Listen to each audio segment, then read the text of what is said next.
Good morning to you, Shanker. Good morning. It's starting to look a bit messy, tariffs, from this perspective. What do you foresee is going to happen in this week? Right, this is, as you said, this is going to be a big week. Wednesday, April 2nd, is the date where there was an executive order in February which basically asked the agencies in the US that asked the agencies to look at unfair trade and reciprocal tariffs. So, in other words, tariffs based on regulatory and other trade barriers in foreign markets. So that report is being put together by the US trade representatives, and it'll land on the president's desk on April the 2nd, on Wednesday.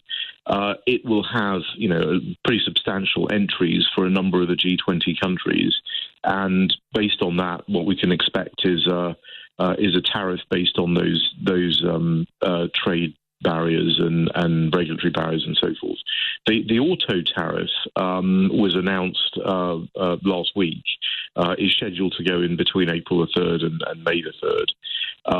And it is based on a slightly different set of parameters. It's based on the national security section, what's called Section 232, which is the provision on national security. So he's essentially saying that the surge of autos into the US is a national security issue in the US. Okay. Now, Section 232 is used pretty with abandon often. The reason it's used is because that's your automatic defence to any WTO action, is you're doing it under national security concerns. It also enables him to do more things than he would have to get congressional support for. So you can expect that the auto tariff will go in, but there will be a series of other tariffs on Wednesday, and I think the EU, obviously China, to some extent the UK, Japan, others will be hit by large tariffs. Can I ask, Shanker, because to me you're in a very good position here as a former advisor of both UK trade and US trade. So what is the best way for a nation to respond? I mean, at the moment, Canada's sort of talking up a sort of more hawkish game. The EU definitely quite dovish, and I'm not entirely sure what the UK's. I think we're more dove than hawk in the UK. I'm not sure with President Trump being dovish is going to get us anywhere. Well, I think my advice to any country is, first of all, you've got to look at what the underlying reason for the tariff is, and they're very, very different. So the initial range of tariffs that were imposed on Canada and Mexico were really about fentanyl production. And in fact, the Mexicans responded to that by doing some things in the fentanyl area. The Canadians said it was a trade war. And so US administration officials had to go on the media and say, you're not answering the question. The question's about fentanyl. So it's really important that you answer the question. What's going to happen is all countries are going to have all these tariffs because of unfair trade and regulatory barriers and all these other things. If you can, and there will also be an opportunity for a deal. I mean, let's remember that President Trump is ultimately a deal maker. If you can answer, each country will have, anywhere between 10, 15, 20 and 100 things that the US is complaining about. And they're not going to be surprises because they've been in what's called the National Trade Estimate, the estimate of trade barriers, for decades. So it's not going to be a big surprise what your list is.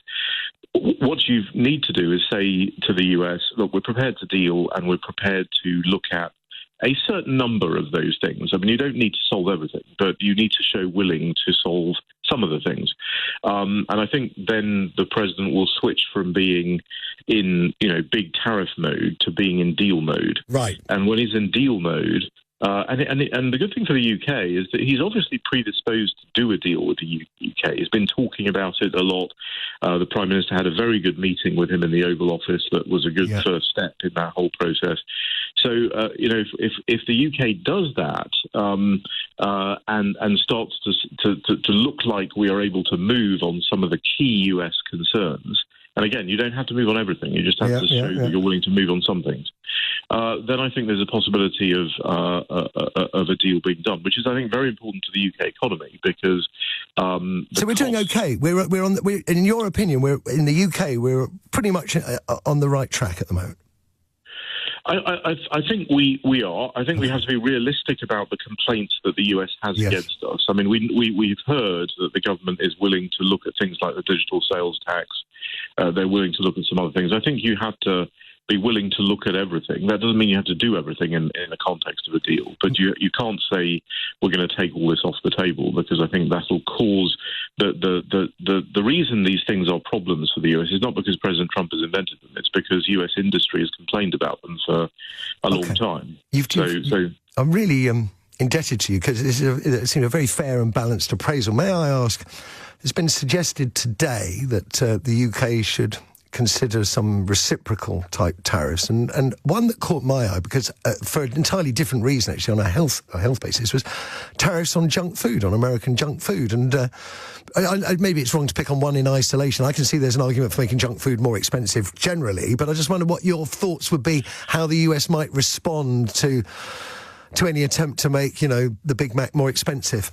Yeah, you see, I mean, I think anything to do with food, agriculture, or what's called SPS goods, the goods that are subject to regulations in sanitary, what's called sanitary and phytosanitary, which is plant and animal health kind of regulations, that will be a red rag to the bull. Right. So if you do that, you're going to go down, pretty hard, because let's remember 90% of farmers in the US voted for President Trump. So there's no way there's going to not be some sort of agricultural component to this deal. But again, that doesn't mean you have to give away the store. It just means that that needs to be a subject.